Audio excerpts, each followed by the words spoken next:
Dy kandidatëve të PDK-s për deputet brenda 2 javësh u refuzuan hiç më pak se 3 ankesa lidhur me rezultatin zgjedhor, 2 herë nga PZAP e 1 herë nga Supremja.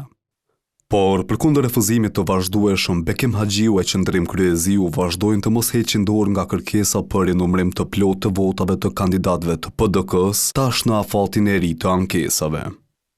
Kryeziu të premten planifikon që bashkë me ankesën, Gjykatës Supreme t'ja ofroj edhe një dokument të ri. Nuk e ka publikuar KQZ-ja, për të cilin tregon se ka parregullsi po janë minimale dhe nuk janë probleme të vogla, por aty janë probleme shumë të mëdha, nuk janë të vogla, dhe nuk janë gabime njerëzore, po janë gabime shumë të mëdha. Dhe kështu që ne padyshim që kemi bërë ankesën, edhe në Supreme dhe kemi dorëzuar edhe këtë raportit.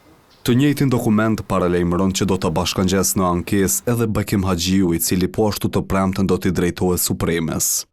Me avokatin jemi duke përgatit ankesën që nesër me dorëzu në Gjykatë Supreme, duke ja bashkangjitur edhe faktet e reja cilat tani janë më të njohura për opinionin publik dhe publikuar në media. Ndërkohë, kur afati për dorëzim të ankesave është drejt fundit, deri tani Supremja nuk ka pranuar ankesa të tjera.